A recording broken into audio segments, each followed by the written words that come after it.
Hello and welcome to the NextPlay Podcast, a gaming and pop culture podcast brought to you by the team behind NextPlay Australia.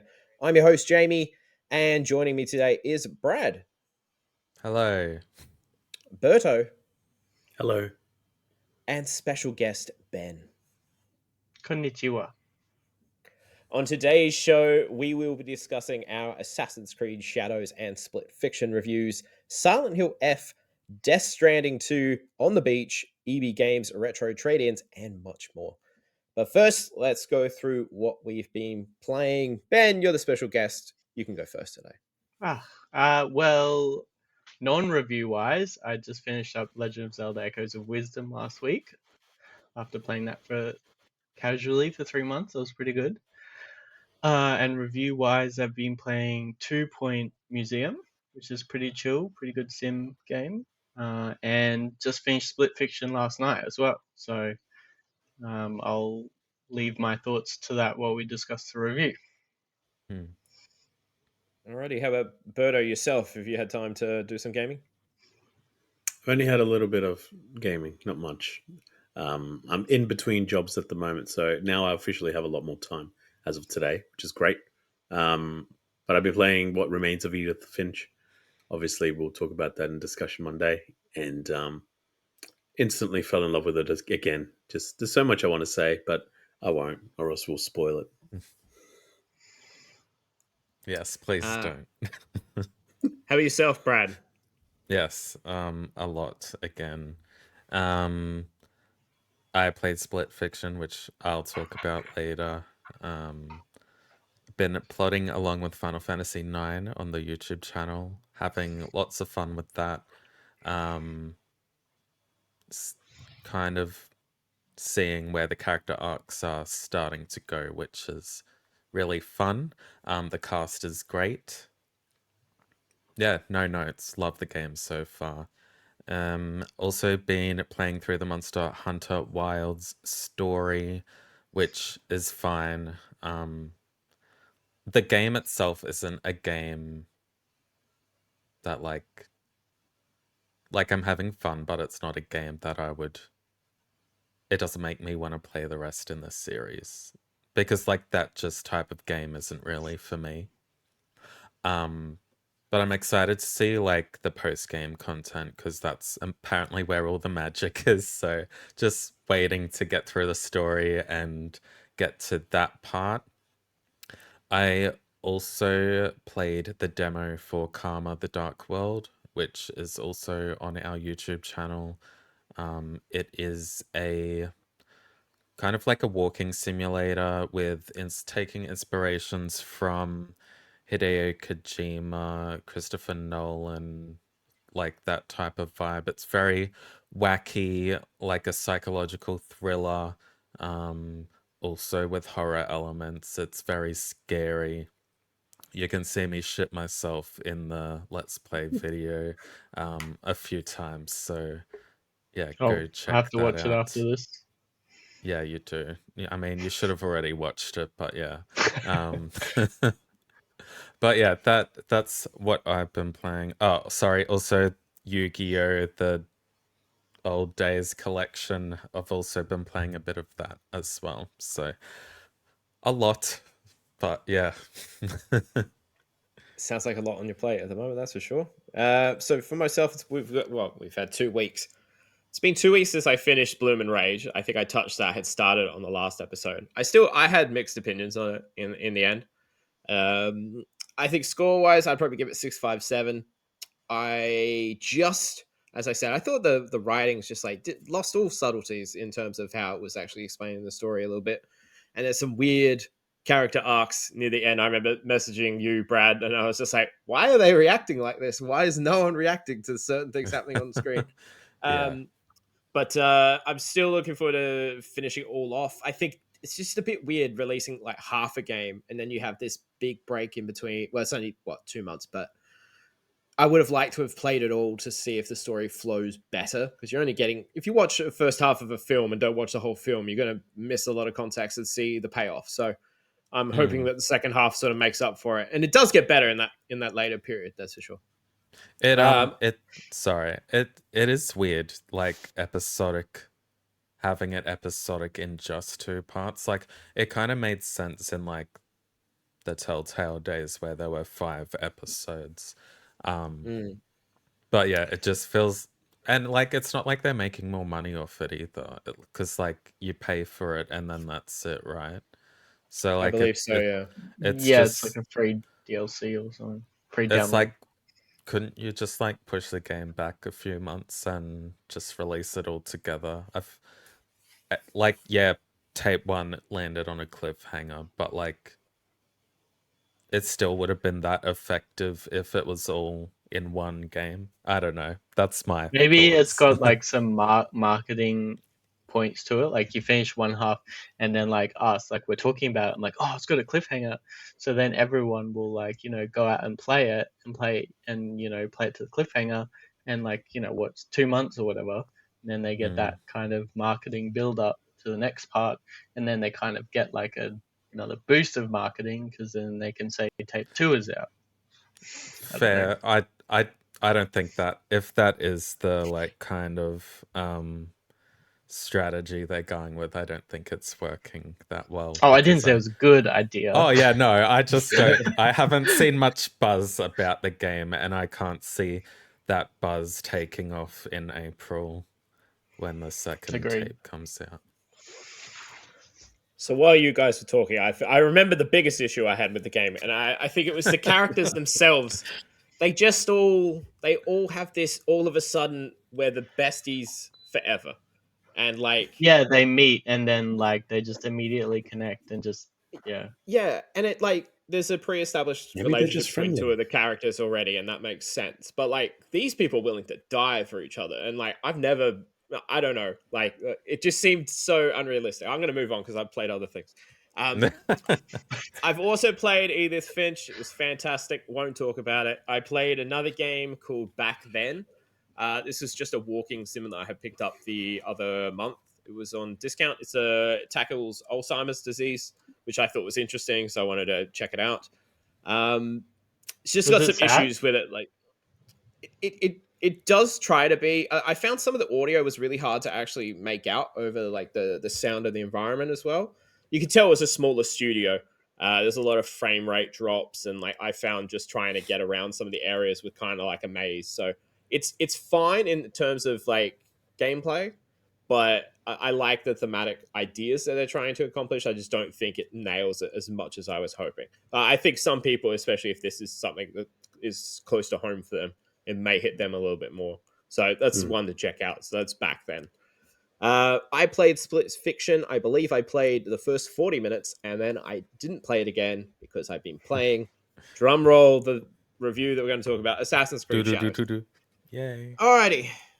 So I somehow made embargo for this thing. I put in a lot of hours, and just for people listening at home, I'm 1 trophy away from the platinum. I'm just waiting for the damn seat. I'm waiting for the seasons to change so I can get like one that collectible that's attached to summer, and then we'll be all good. All right, so let me bring up the document with the things that I'm going to talk about on it. Alrighty, so if you've listened to this show before, I used to be a big Assassin's Creed fan. From the first game, I played everything up until Origins. I would play it day one. I, at one point, reviewed Rogue and Unity back to back, and that really sort of burnt me out. And then Origins going for that platinum, I was just like, I'm happy to step away from this. There was not enough change. It's too much of a slog. I'm going to move on. So I think because of that, I have a nice, fresh perspective of this. I will say, in some ways, it doesn't feel like the series has evolved as much as I was hoping. But then in other ways, it's actually done a lot of big steps in terms of other areas. So we'll tackle all this. So we finally get an Assassin's Creed game set in feudal Japan. It has been something fans have been clamoring for back when I remember like AC2. I think people were still talking about that they wanted to see a game in this. Yeah, so it's been so long. So it's 16th century late Japan, and the architecture everywhere that you explore is just phenomenal. It's visually a fantastic game. I will touch on the visuals a little bit later on, but Yeah, the main narrative I won't touch on a lot, but I will scoot around some of the big instances that happen early on. But the main two characters you play as is Naoe, who is a young female shinobi. She lives in a town called Iga, and you also play as Yasuke. He is a samurai who is actually part of the people who invade Iga at the start of the game. So how it starts, it's mostly focused on Naoe and introducing us to the targets that are going to be who we're hunting down throughout the game. There's a reason why she's aiming for revenge per se. I won't tackle that here, but I think Naoe and Yasuke are both fantastic characters in their own right. The first 10 hours is basically just Naoe, and then it will introduce Yasuke, and then they naturally come together. But again, I won't touch on that here. I'll let people explore that themselves. Both characters are great, though. They carry the story, as I've sort of felt with most Assassin's Creed games. I come out of them and I remember the hero. And if I remember them really well, then I think the story's done well. The villains in this are quite forgettable. Like, I couldn't remember most of them once you've actually checked them off your list. You literally have a board that sort of, as soon as you knocked off a target, an X will go through them. And that's sort of when you do a few missions leading up to their assassination to find out where they are, and then you'll do the big assassin mission. So that's sort of like the structure of how the original Assassin's Creed game was. Find enough information about where the target is, and then do your target, do your assassination on them. So creatively, the mission structure is pretty much how you would expect for one of these games. You go, as I said, find the info, kill the target, go to your next area, and then you repeat. So I do think there's probably an excessive amount of targets, and I think some of the stories that are attached to some of them are good, but then some of them are just very forgettable. So I think that's where the story gets let down a little bit in terms of like most of the villains you just don't really have that attachment to, or you meet them for the first time as you're about to kill them. And I think that really does sort of take away that connection with them. You know what I mean? Like, for example, we've got MCU fan here. Thanos was such a big threat because you saw him for so long and you knew what he was doing. Whereas like you do like two missions, now you're face to face with this bloke and then you kill it. And it's just sort of yeah. So if it wasn't for how good the two characters were, I think the story would have been a train wreck. But I really do think the performances of both Naoe and Yasuke really, really intriguing, and I really like them. This main story itself probably takes about 40 hours to get through. If you're trying to do everything, like I said, one away from the platinum, you don't have to 100% it like you did for Origins for those that are seeking out the platinum. There's a shitload of just other clans and groups that you can take down on the side missions, and they will have like their own little stories as well, so you can hunt those down. But I think if you're looking to do everything, I'd say probably upwards of 100 hours. So there's a lot of content here in terms of assassinations. Let's just say that. In terms of side content, I will touch on in a second. So, yeah, the main heroes are fantastic. I really enjoyed those. And I think what I like about the dual protagonist system in this, and I think it eclipses Syndicate, because they try to introduce Jacob and Evie Fry, I believe their names were. And whilst Jacob, from memory, was more like a fisticuffs kind of bloke, everyone else, they both played like assassins, really. But in this, like, Naoe is your traditional sort of Assassin's Creed hero. She can scale, scale structures, she can use smoke bombs, she's got the hidden blade, she's got the stealth mechanics all down. Whereas Yasuke is just a powerhouse. Like, he's a massive samurai bloke. You literally can just smash through doors at these big castles. If you get up enough speed, you can just run through them. He doesn't have a hidden blade. He can do stealth. I was having a conversation on Threads earlier with someone, and they were saying they were looking to try to do a challenging run where they try to do nothing but stealth, but with Yasuke. So you do have those options where you can unlock some abilities for him that allows you to do it.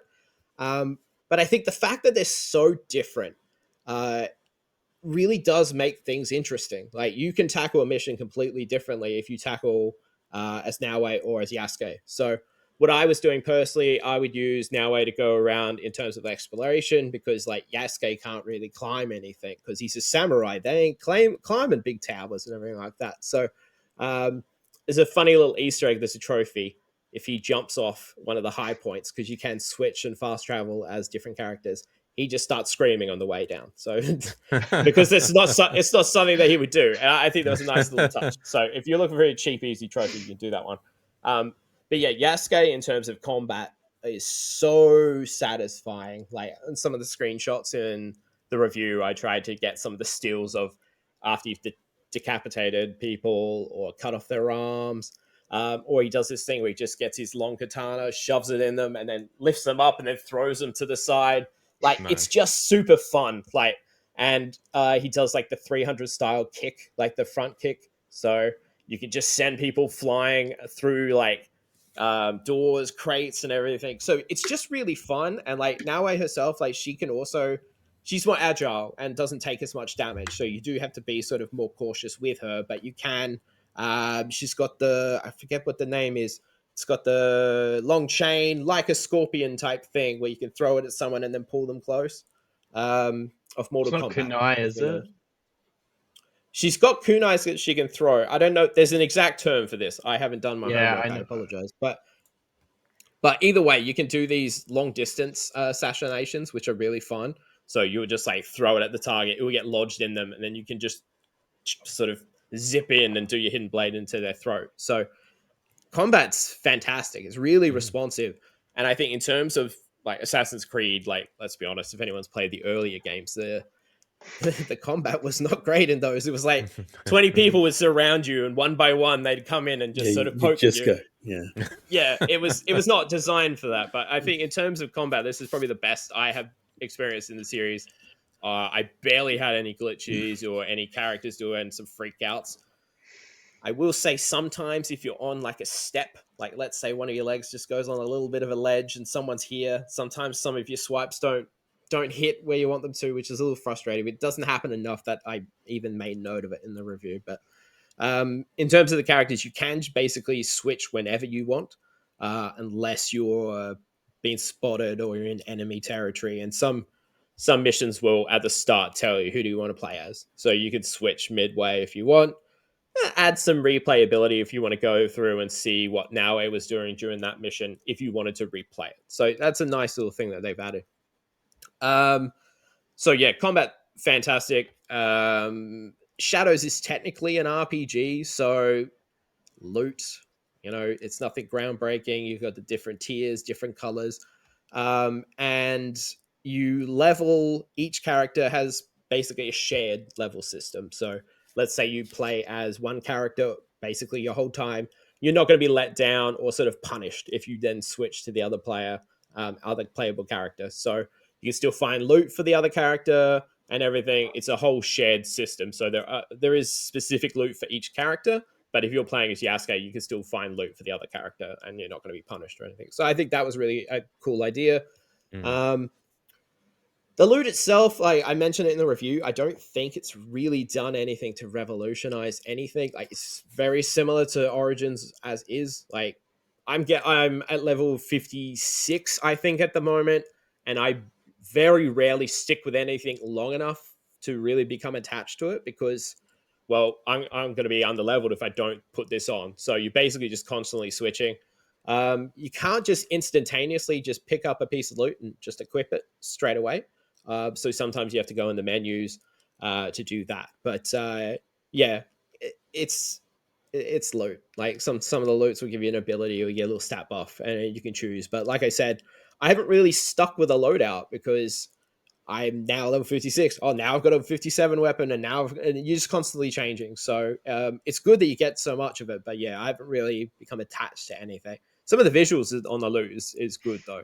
Like the actual outfits all change depending on what you put on. So it's not just one of those invisible things where you add it to your character, but nothing visually changes. So some of the later pieces of loot that you can actually outfit your characters looks absolutely stunning. My main gripe with the game, and this was just pissing me off throughout most of this, parkour. I did a whole paragraph on this because I was just, this was nice. I toned it down. I don't know how a game that was so focused on parkour has somehow been unable to smooth it out after this many years. Like, I felt like, for example, Assassin's Creed 3, you were able to run through trees quite smoothly. There's only a certain tree that you can actually run up on these ones. Most of the trees you won't be able to actually climb. So like if a piece of bamboo is in your way and you accidentally try to climb it, you do that random, scale run that the assassins tend to do. Yeah, it's just frustrating. Like nothing takes you out of the immersion as much as you're sprinting through the distance and then you'll hit like a little pebble that's like this big, and because the game has factored in that now, oh, that's in your way, you just sort of do that stop. You know what I mean? And it's just then you're rolling around it, and it's just sort of takes you out of the game a little bit. So I think I said here where like you'll try to enter a door, and it's one of the most frustrating things in the world because she's trying to scale the door frame and everything, and I'm like, just enter the damn door. So yeah, I think that's just an issue I've had with the Assassin's Creed series for a long time. Like I said, I've played every single one aside from Odyssey and Valhalla, and they've never found a way to nail that parkour where it is 100% good all the time. So I'd love them to put some time into that just to iron some of that out, because it is frustrating. Now, but it's back to more positive stuff. Yeah. What I enjoyed with the missions, like they don't sort of just tell you exactly where the assassination targets are. Like I said, you have to find information, or it will sometimes just be like, oh, he's in this region, he's northwest of this point of interest. But if you don't have that point of interest unlocked, then you have to go and find that and then sort of try to find them in the environment.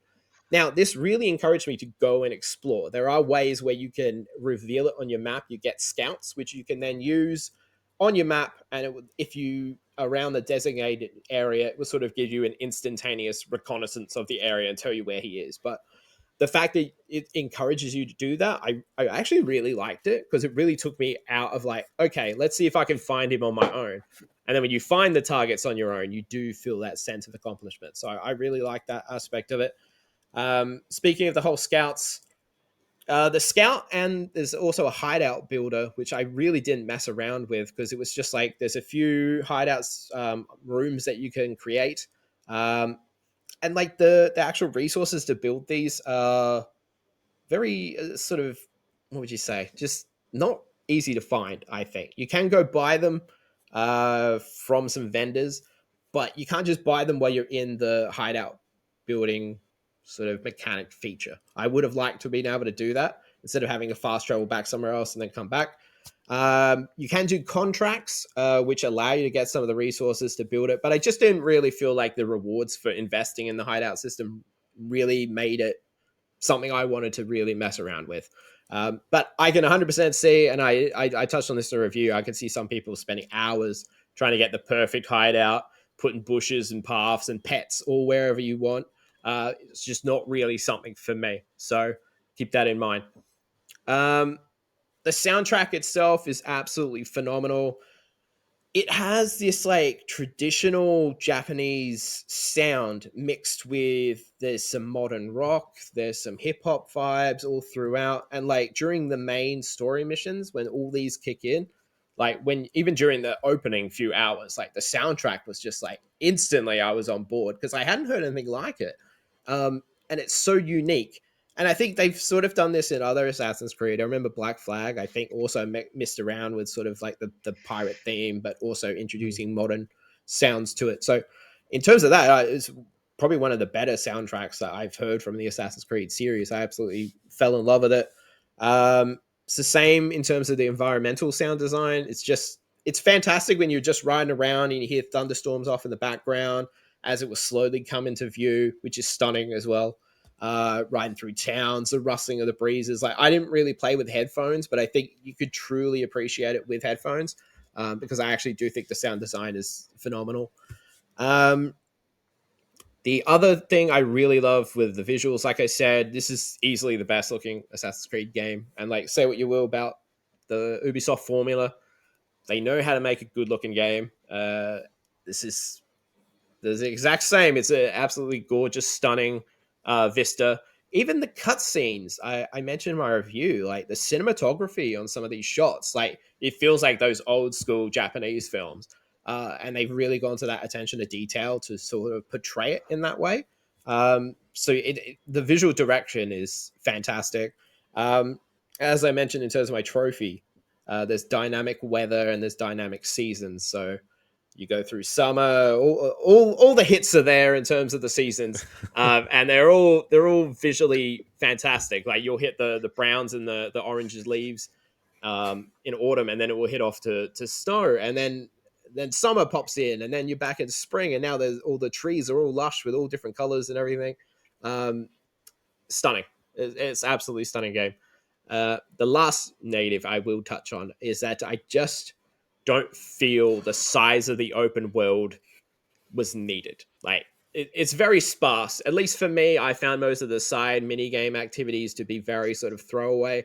I think most of those could be cut, and I don't think the game would miss it at all. There's like some meditations you can do, some animals that you can find, and you do some just like painting. It's basically just collectible.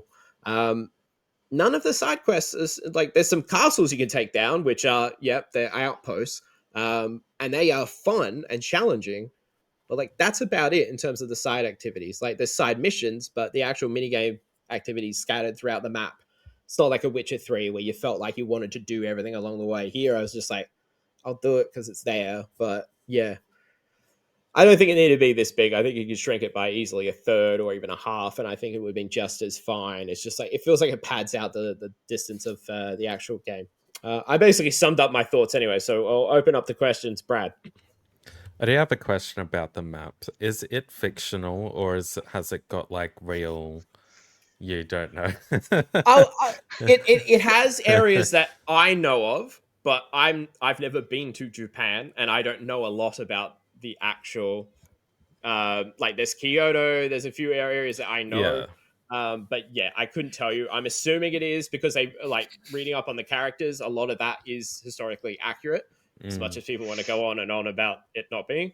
I'm not touching on that. But yeah, I think for the era, I think it does seem to be accurate, but don't quote me on it.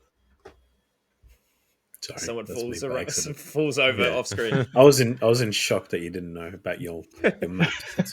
I know, right? The guy who's Your never left the country cartographing doesn't know skills. anything. How dare you? I do have Alright, any another other- question. Oh, I You have can a have few two in a row. questions. Oh, Yeah. you can keep going, yeah. So I saw that this game has like a canon story mode where Mhm. it takes away all the choices you can make. Did you play that mode or just the mode where you can romance and everything? I played the one where you can choose what you say. I didn't really like.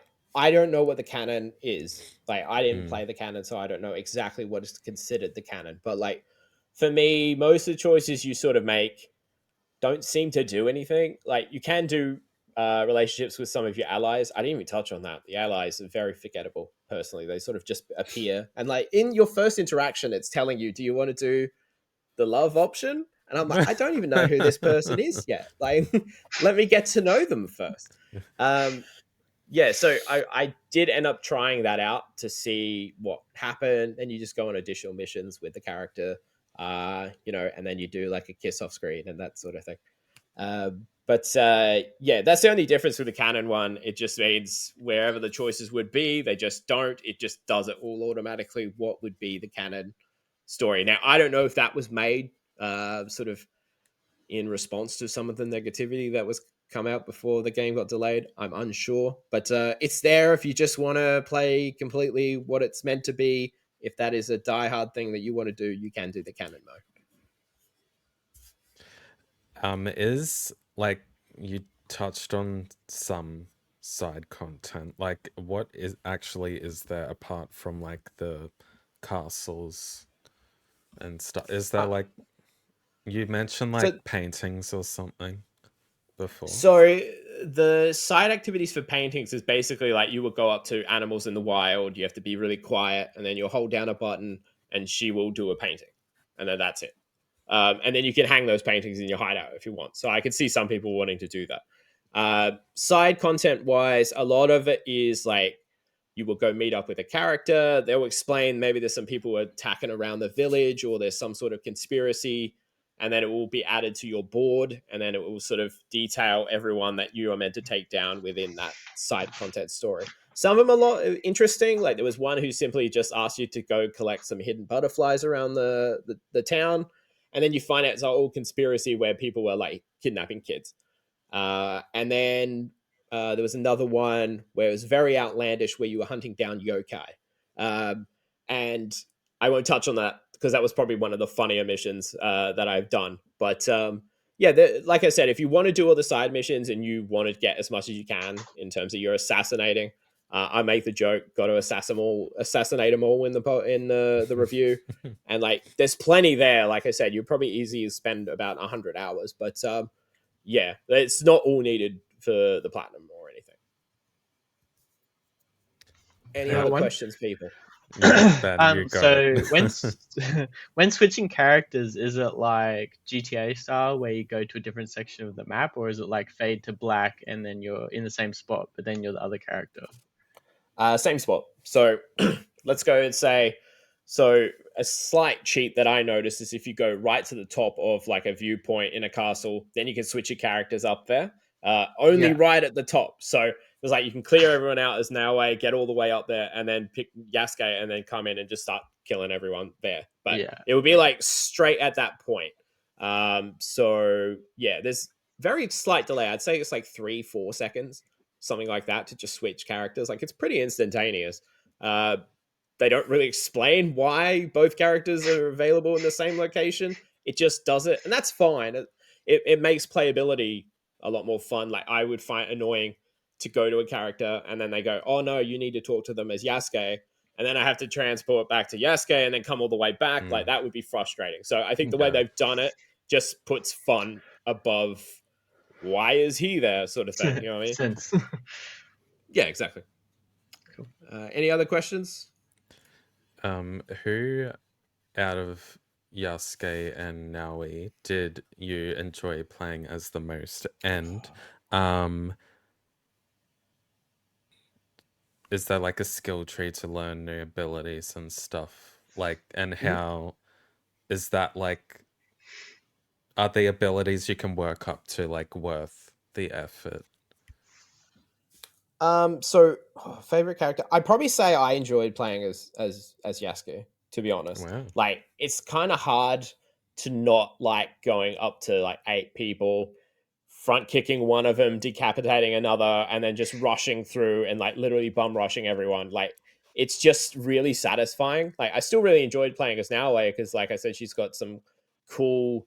I put some gameplay on my Instagram just before the show where it's just like you got the smoke bomb, you can go get your stealth kill and you just rush off, and it's all fun as well. They both have, you know, the sword fighting elements, but yeah, Yasuke is probably the one I enjoyed playing it the most. And you said in terms of skill trees, both of them have about 6 different categories. So you earn mastery points, which you will get from either taking down high valued targets or just completing missions in general. And you'll also go to shrines throughout the game and you'll get knowledge points. Those knowledge points will build up, and as you go to another level, then you unlock more abilities that you can then use. I would say they're very satisfying. Some of them are just your typical, oh, now you'll got 8% armor piercing ability or something like that. Whereas like you can get the like long distance assassination kill and everything like that by using them. Or like with Yasuke, I went from a distance sometimes where you could get out your bow and arrow and you can take down alarms and people from a distance with headshots, and you can sort of increase how much damage you're doing. And I think also additional, arrows. So those sort of typical things, but a lot of them are fun in terms of the abilities. It's just like finding out what playstyle fits you, what weapons you enjoy, and then investing them in those areas. Any other questions? One more. You mentioned Naoe's chain weapon. Is there a special Mortal Kombat related trophy for taking someone out with that? I don't think so. From memory, I don't think so. That's disappointing. There are a few pun trophies, I think, here and there. Like I'm spoiling trophies for people. The 300 kick. If you kick someone from a high distance, it's like, you know how he yells out, "This is Sparta." It's like, this is Japan, actually. And that's what the trophy is called. That's awesome. And which is like fun, because I didn't even know that was a thing until Yeah, so I just booted someone off a cliff, and then that popped up. I had a little lol. Alrighty, Cool. so I'm running out of the ability to talk, so I'm going to just summarize the game. So I gave it an 8.0. I stand by that. It's a really great Assassin's Creed game. I don't think if you have already fallen off the wagon, you're going to randomly jump back on with this. It's just another one of the RPG Assassin's Creed, but it's a really, really good one. I don't think it rivals my personal favorite Assassin's Creed game would be Black Flag and AC2. They're my two favorites. I think this would probably be maybe third, I would say. So it is up there. I just think those two are like another tier up personally. I think they're easily the best ones. So if you like Assassin's Creed, you will probably love this. If you just want to go through Japan, like it's a cool setting and it's a beautiful open world, then you might also want to jump in. I don't think you need any real pre-assumed knowledge of anything to do with the Assassin's Creed stuff. I didn't touch any of the future stuff or the current day stuff. There is something there, but I won't touch on it. But yeah, I don't think you really need. So if you haven't played for a few years, you can jump back into this and just enjoy Japan. I don't think anyone cares about the future stuff anymore. Now, once they off Desmond, I did not. I used to care love at it. all. I love that. It's so good. It seemed like it was just like, all right, I'm waiting for an Assassin's Creed game in current day. It's gonna happen. Yeah, and they're like, lol. there. No, Desmond let lol. out some random chick. What was it? It was like from the ancient civilization. I can't remember what the name of it was. And it was something to do with like the sun or something, like solar flares. There was a solar flare, and they had to shield the Earth from the solar flare, which in turn released the ancient chick from something. Yeah. That's so yeah, all I can remember. Apparently that's still happening in the background in current day, but yeah, you don't really need to know any of that. But yeah, great game. I played a lot of it, and I'll hopefully have the platinum by the end of the night. Oh god, I'm tired. Brad, you have a review to talk about, don't you? Yes, it's my turn to talk for the next hour now, so let's get strapped in. I reviewed Split Fiction, which is Hazelight Studios' next co-op focused game, joining a brilliant catalogue of games such as It Takes Two and A Way Out. The game follows two writers, Mio, which is a sci-fi writer, and Zoe, who is a fantasy writer. And they are invited to Raider Publishing to test out a machine called The Machine, which emulates simulations of a writer's story, or so they think. It's actually a machine that steals creative ideas from the minds of writers. And after our protagonists unknowingly agree to be hooked up to the machine, Mio gets cold feet, and after a struggle ends up in the same pod as Zoe. Oh no. And this is when the chaos begins, as they both become imprisoned inside Mio's sci-fi themed stories and Zoe's fantasy themed stories through an emulation. Working together, they must clear through these worlds and find glitches, which helps them to destroy the machine, keeping them from the real world. The gameplay is very similar to It Takes Two in the fact that both characters will obtain two different abilities in each world. The abilities are really fun. I think I enjoyed the abilities in this game more than what was in It Takes Two. And these abilities like really open up to the puzzles you're presented with, like they've like, I don't know, it's like they've created these abilities and then like thought of every single little thing they could do to put it into a puzzle. It's just so brilliantly done. I won't give away too many of the abilities, but I played as Zoe, the fantasy writer. In one level, she could morph into a fairy and then a tree-like Groot character. I kept calling myself Groot, so that was fun. No surprise there. While yeah, while Mio could turn into a giant monkey and an axolotl type creature that could swim as well. The game constantly draws inspiration from other games across many different genres too, often changing the perspective from third person to something completely different. In regards to like technically what they could do, you could tell they were making the most out of the current gen hardware. It takes to look, I don't want to use the word simple, but like particularly towards the end, and Ben could probably agree with this, it gets so chaotic. I literally turned to my friend and I was like, I didn't even know video games could like Yeah. do this without like completely blowing up my console, but okay. But yeah, It Takes Two, like, I really loved that game. It was probably in my top 3 games of that year. But I did enjoy Split Fiction more. And while I think sticking to just sci-fi and fantasy worlds provided some limitations to the diversity of the worlds and the environments you play through, it really rarely dampened the experience for me. There are side stories throughout each world. I think there's like 3 in each world to begin with.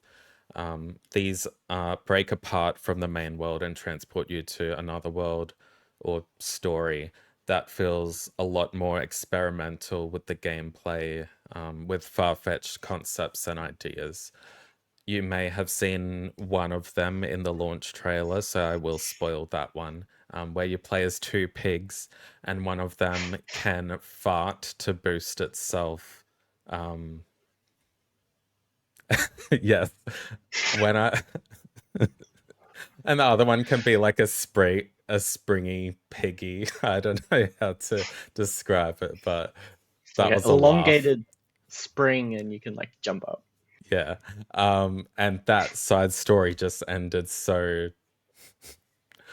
It was the best. It was bonkers. It was probably one Yeah, of my don't favorite spoil it. parts of the game. No, I'm not. But yeah, the side stories were definitely like one of my favorite parts of the game. I just wish there were more, because they did kind of just disappear from the game at a certain point in the narrative, and I could feel the absence of them towards the end of the game. In terms of like replayability, would I play this game again from the perspective of the character I didn't play? I don't know, but if I did, it would have to probably be with someone different, not the same person I played with. And another great thing about this game is you only need to own 1 copy because of the friend pass functionality, which allows, another person to join you online. I played this game. I played like the first half of the game in couch co-op, and then I finished the game online. And while there was a little bit of lag when I was playing online, it wasn't like too drastic. Like, yeah, you could barely notice it. It was like just a slight rubber band for like half a second. So I was actually quite impressed with how the online managed to be stable. Now, probably my only note about this game was the characters, Mio and Zoe. It took me a very long time to like them. Like, a very, very long time. Maybe like the last quarter of the game, I started to kind of develop some sort of connection with them.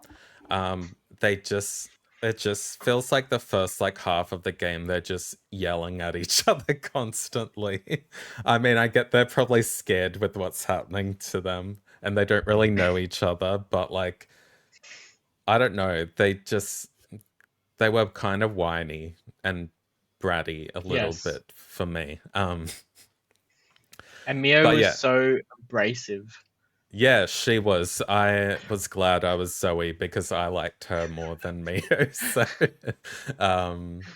but yeah, as like as I said, in the last like quarter of the game, or like the last third of the game, you do start to learn a bit more about their backgrounds and like the struggles they've gone through in their life, and yeah, that's them opening up like that did make me like them more. But I wish we got that connection a bit earlier. Not that I want to be trauma dumped or anything, but like, yeah, it just took a bit too long for me. Although, as it says, like, I don't even think I enjoyed the characters in It Takes Two either. Like, they're just bad parents that should have been taken to child services, but that's another thing. That's a And yeah, sequel. it is. Yeah. And also the main antagonist is probably one of the least interesting antagonists I've seen in a game. But all of the wacky bosses you fight throughout the game, I think makes up for that. Like, they are way more interesting. Not that you get much lore surrounding them, but like just the character designs and just like the quirkiness of it all. Like, yeah, the boss fights were fun and actually sometimes challenging. But the good thing is that the checkpoints in this game are very, very generous. Like, yeah, if you wanted to sit down and play this with your child, I would say go for it.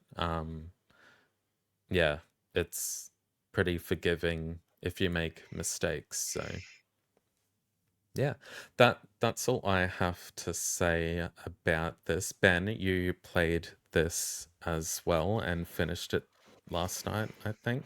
Yeah, just finished it last night. I pretty much agree with everything you said. I think the characters could have been more likable to start with. Like, they come off as very, like, Mio is very abrasive and closed off, and Zoe is like too happy-go-lucky, wants to be friends with everyone. Like, if they just toned it down at the start a little bit, like it's literally like the first scene that they're in the elevator together, and you're just like, who are these people? Do we have to Yeah. play with them? But by the end, like the ending, it was like quite nice. But yeah, just feel like could have helped a little bit. Side stories were excellent. Like you said, they could have spread it out a little bit more. Seemed to be a lot in a few levels and then none in the last couple. Which Yeah. seemed weird. I found it more challenging, but also more forgiving, like you said. Like Yeah. the puzzles were harder, and you needed more cohesion with your co-op partner. But also, if you fail, like say halfway through a puzzle, like there'll usually be a checkpoint there. Same with the bosses.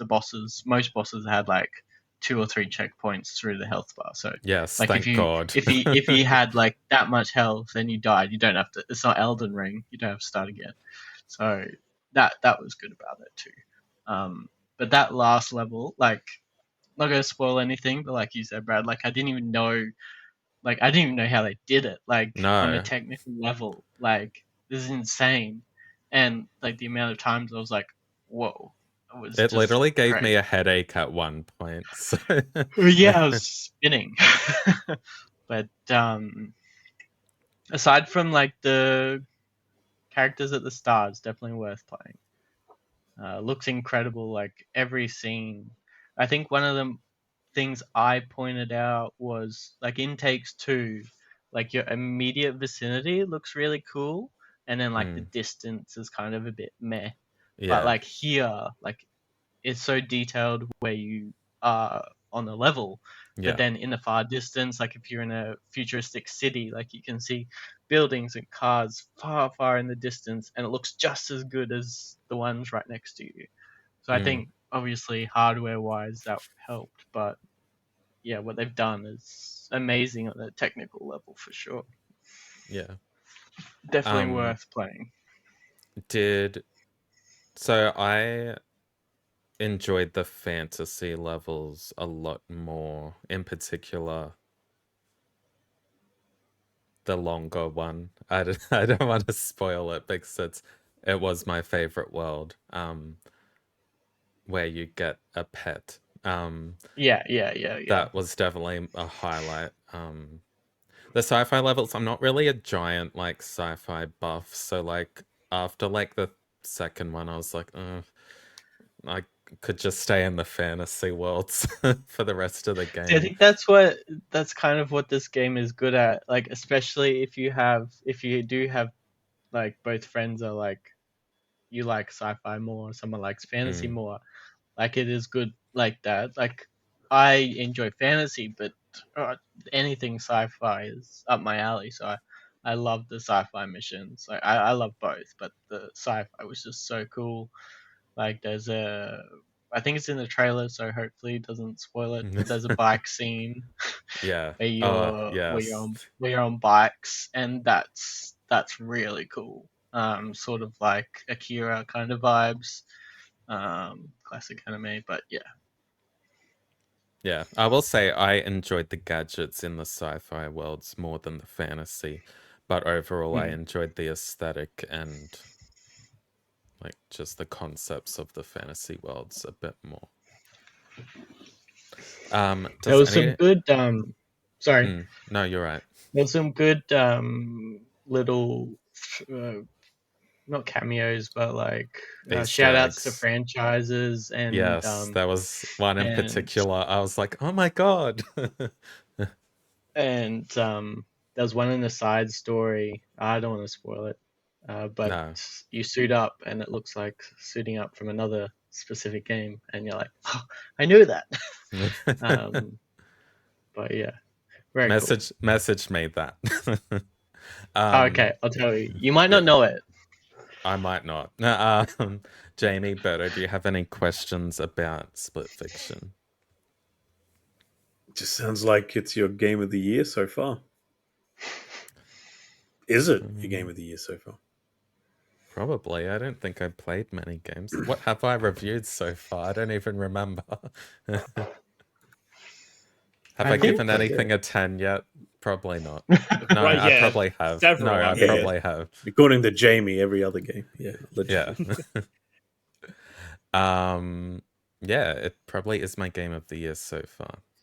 It definitely isn't Avowed, so Yes, I think it's my game of the year so far, but there's still a lot to come out.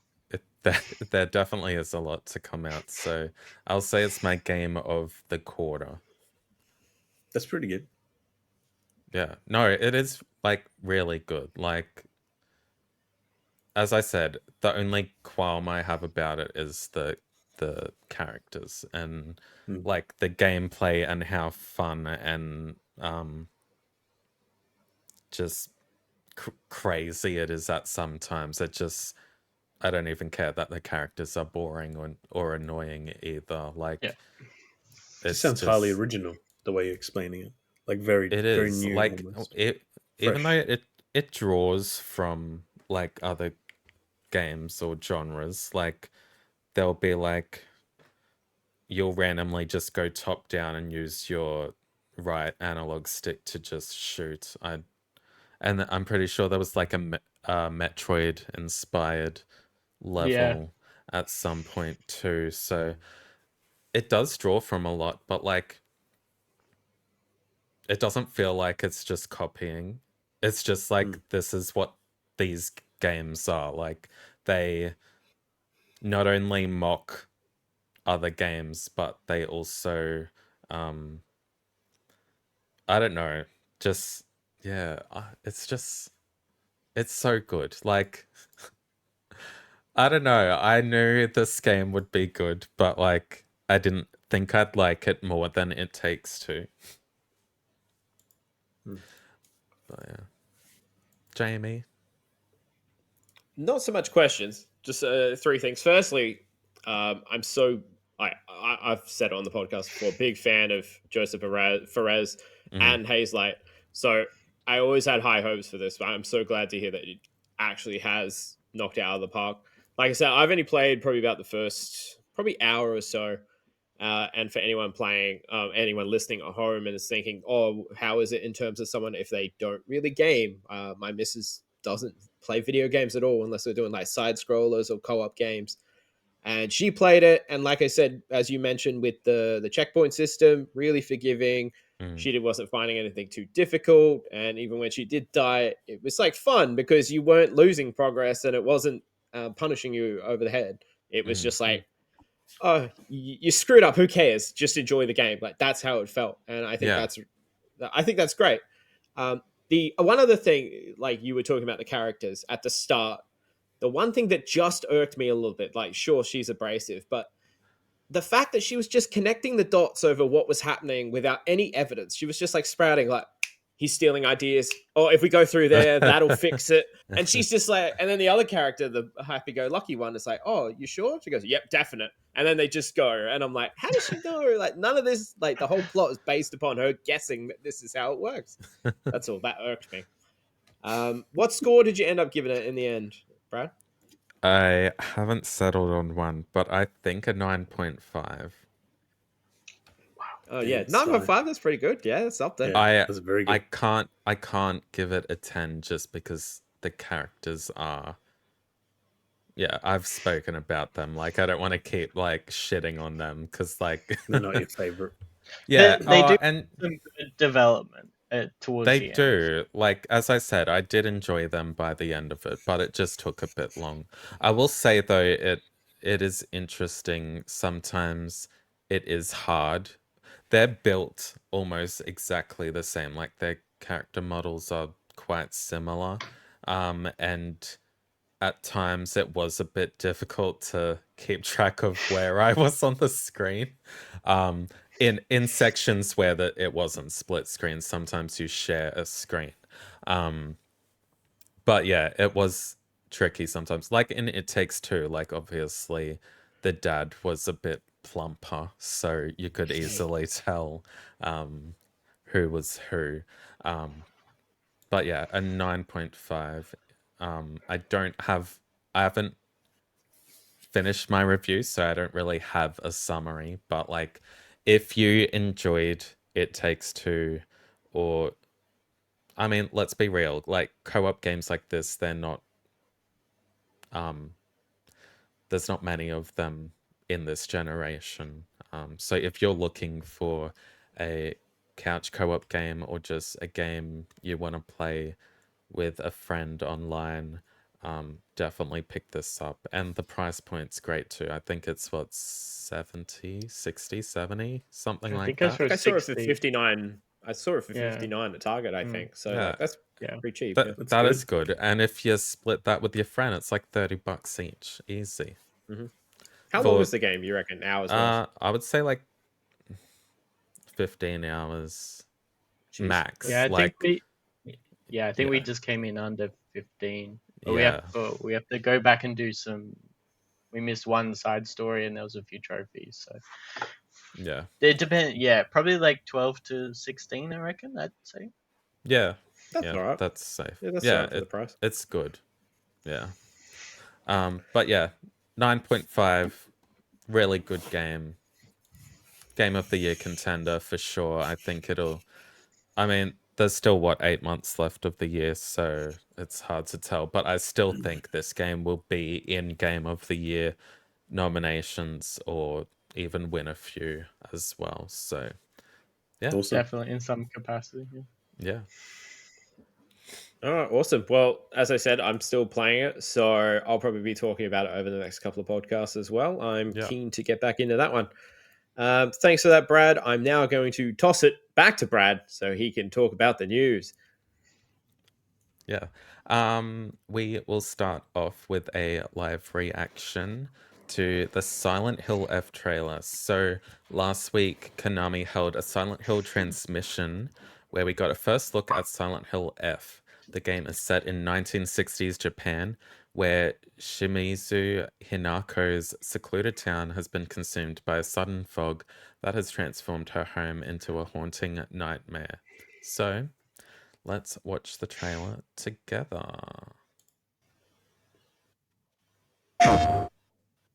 シュウ君、嘘ついてるよね。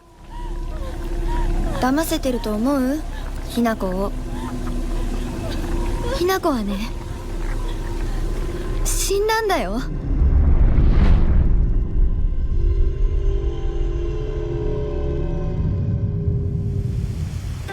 ひなこはお友達といつまでも一緒にいたい。お友達は永遠じゃないのよ。彼らだっていつか必ずあなたを裏切る。あなたが裏切り者と呼ばれたように。ひなこ？あ、ごめん。何？天秤にかける価値があるかどうか、しっかりと判断しなさい。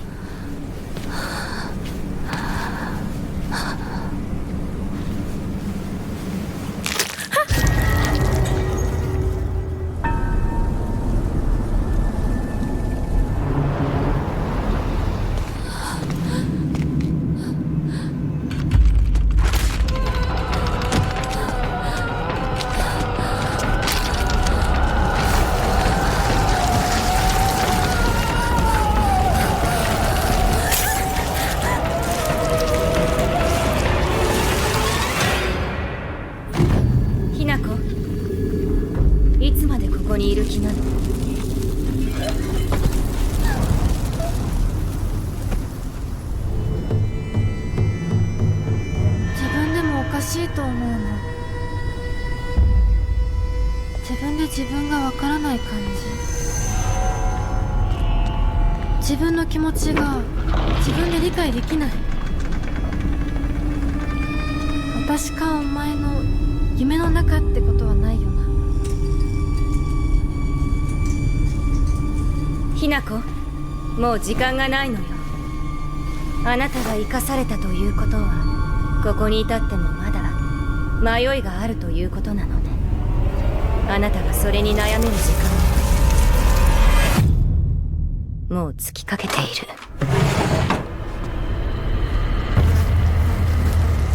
あなたは誰なの？さっきからなんで何もわからないふりをしているの？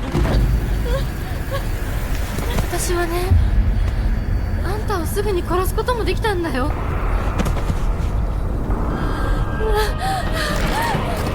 全部奪ったな。全部私から奪ったな。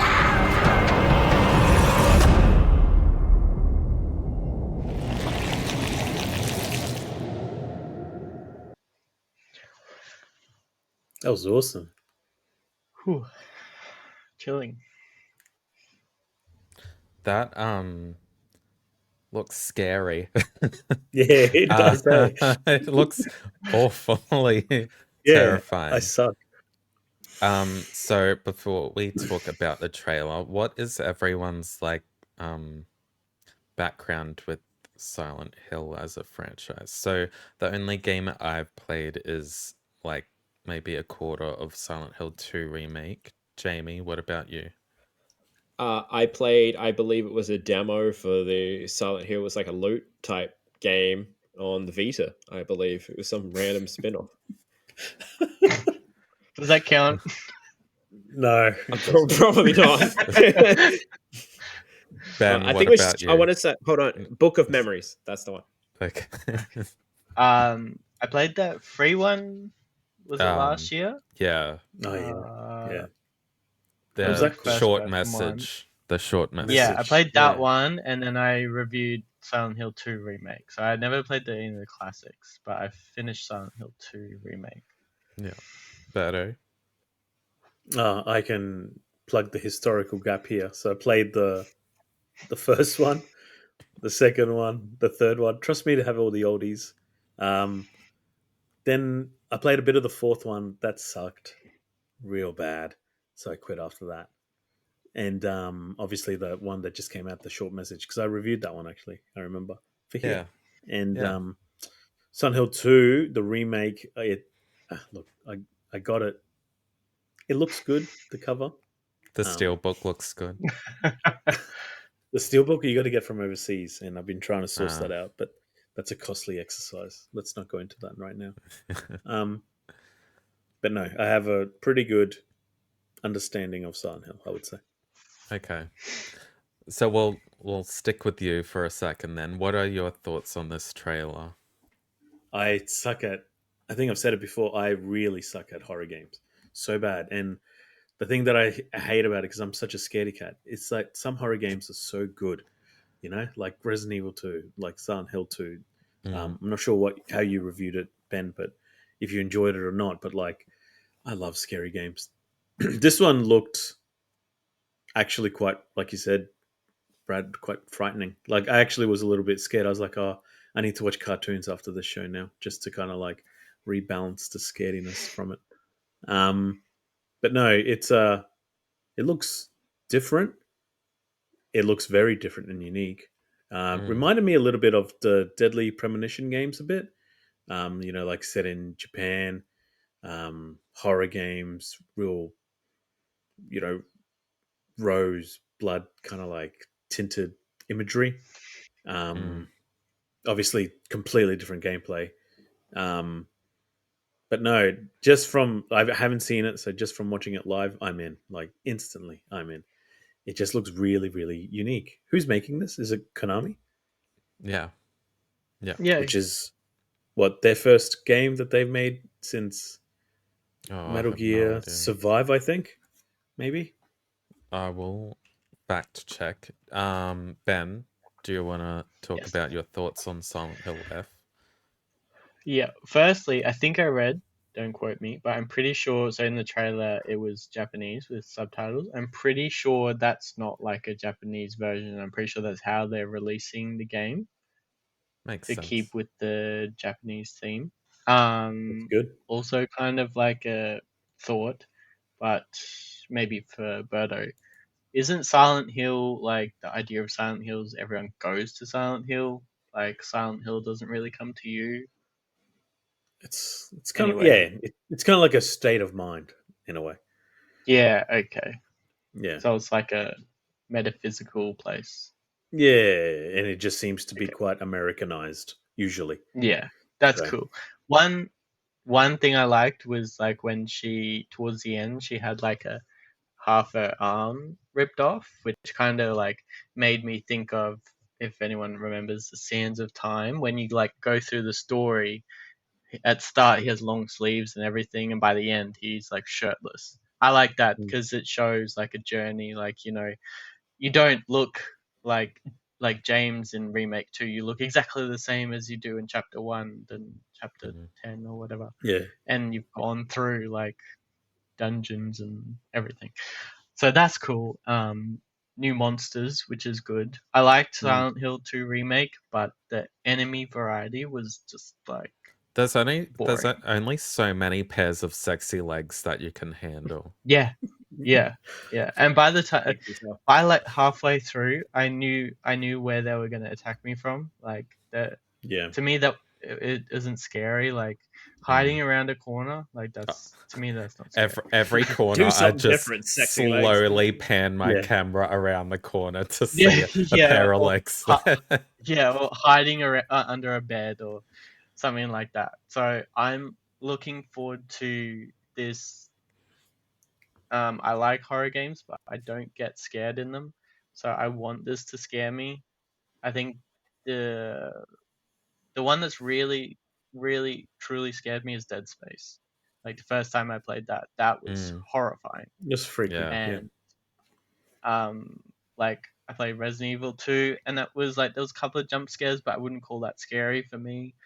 Same with Silent Hill 2. So I'm looking forward to some grotesque elements. What about you, Jamie? Now, double checked because I thought I was losing my mind. There's like 10 additional seconds after that when you cut off the trailer where her like face is like slipping off. Did anyone else watch this like all the way to the end? No, No. Well, watch No. it after. Like, yeah, her face is like she's looking in a mirror and it's like falling off. That was what I remember leaving me was that last scene of the trailer. So it's like 15 additional seconds after the title screen. I think it's brilliant, to be honest. I was never a big horror game guy because I was a fraidy cat with horror films. So I thought that would be the same with games. But the more I've played, the more I've come to just appreciate them a lot more. And I've played a lot more over the last couple of years. So this looks great. The only thing I can really sort of compare it to, just for the enemy visual design, it sort of reminded me of Ghostwire Tokyo, which sort of leaned into the Japanese sort of folklore, the yokais and everything like that. So they could do some really creative shit because Japanese folklore is absolutely nuts and I absolutely love it. So I would be so keen to see, like, they're only showing some of these other creepy enemies now, but like hopefully when you actually get to the game, it's like, look at all the other ones we've hidden from you. So I look forward to being terrified by this at some point. Does anyone know what the F stands for? Like, is there a reason why it's called F? probably makes sense at the end. Face, half a Fun. face. That's what it means. Silent Hill fun. Fear. Yeah. Yeah. That's pretty good. Yeah. So I did check that the game is being developed by NeoBards, who have been main developers for games like Resident Evil Resistance and Resident Evil Reverse, but also led the enhanced versions of Resident Evil 2, Resident Evil 3, Resident Evil 7, Biohazard, and Dead Rising Deluxe Remaster.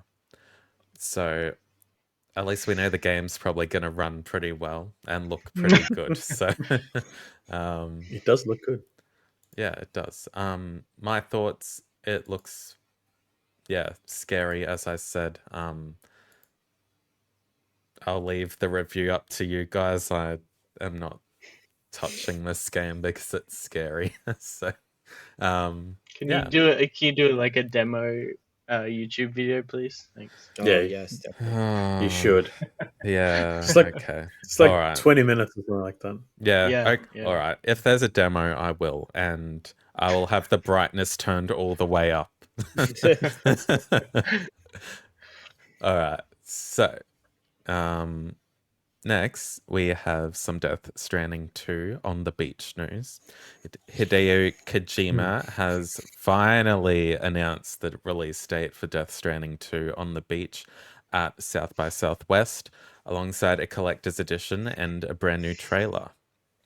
The long-awaited sequel to 2019's Death Stranding will arrive on PlayStation 5 very soon on June 26th. The 10-minute trailer, which was directed by Kojima himself, showcases gameplay and a generous amount of cinematics to help players piece together the story. It just made me even more confused about the series. So, what did you guys think of the trailer? Well, obviously not going to watch this here because it's 10 minutes, but It's 2 hours long. first of all, has everyone watched the trailer? Yeah. Yup. Oh, Not fully. No. okay. Not fully. Berto fell Didn't have asleep. time for 10 minutes. No, I started at 5 and then fell asleep somehow.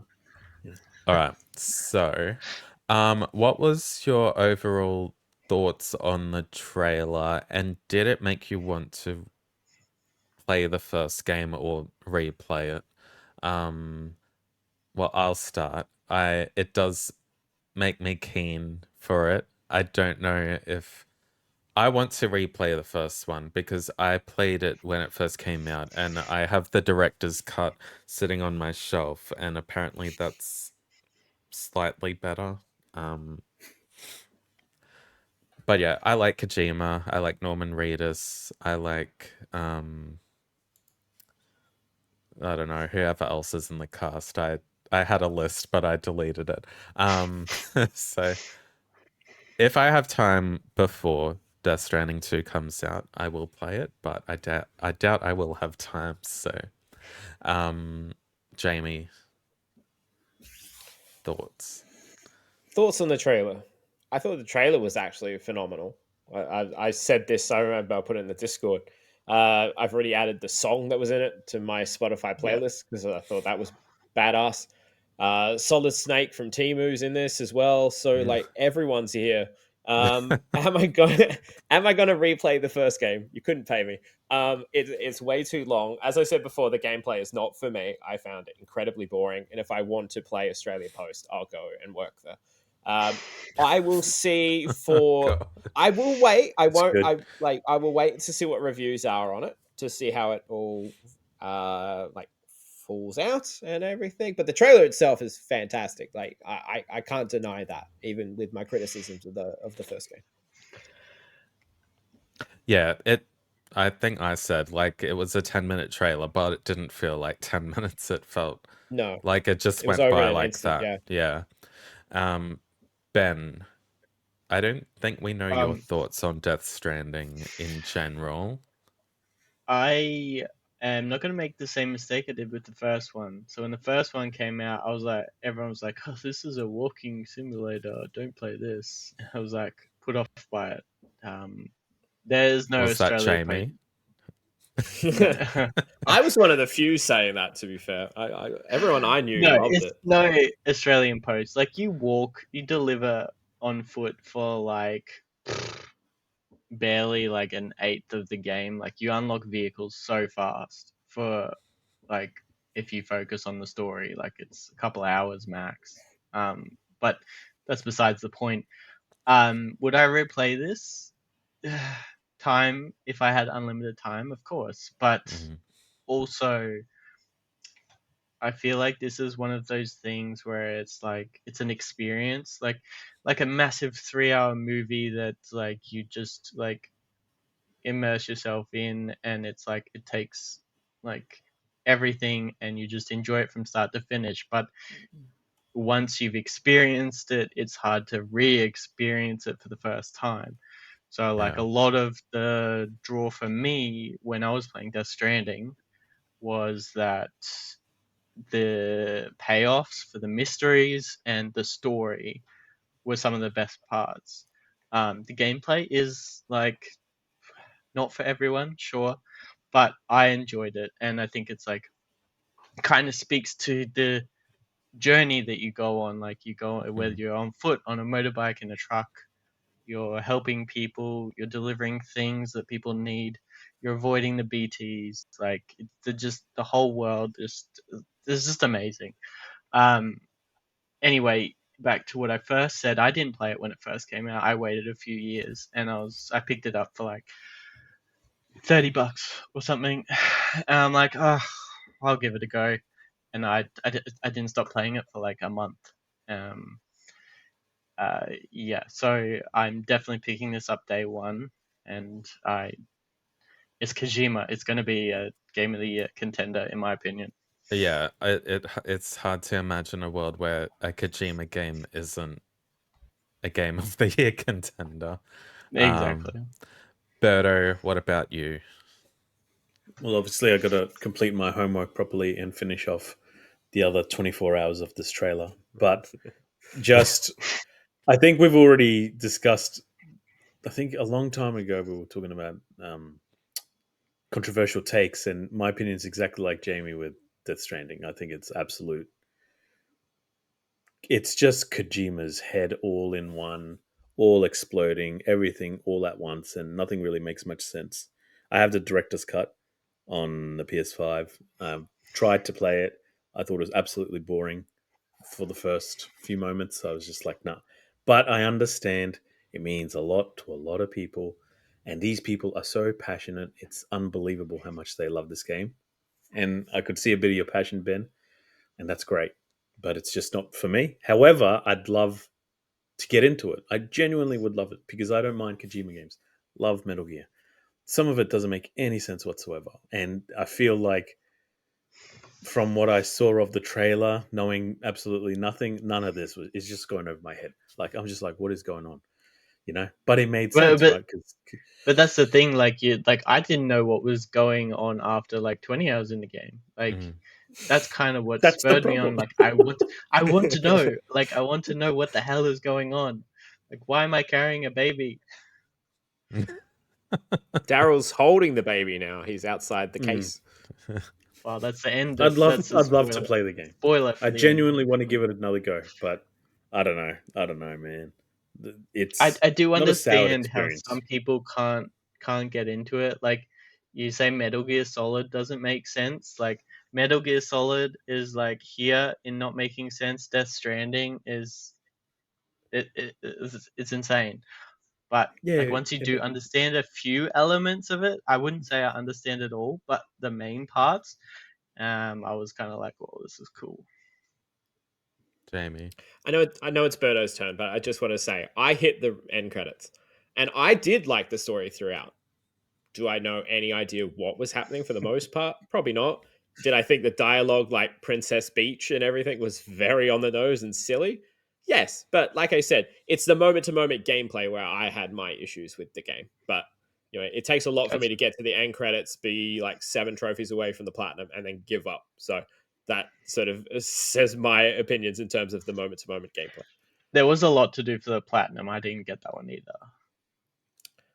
Yeah, there was a lot of the deliveries. I think I put about 50 or 60 hours in, and to get the platinum was probably close to another 50, I think, I'd say. Really?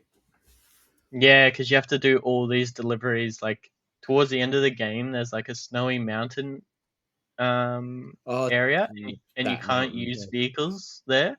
Why? And see, like, why couldn't you? They're not because off-road vehicles. It's snow. The vehicles don't work in snow. Come on, right? It was that mountain that actually broke my back on my opinion of the game. It took the piss at that point. But I did the main story in that one, and then you get back to the little depot or whatever, and there's like, oh, you have to walk up there 5 more times and come back. I'm like, no, I'm not doing that. That's a hard pass. I really want to get into it. Like, I really, really do. But yeah, just such a big barrier of entry mentally.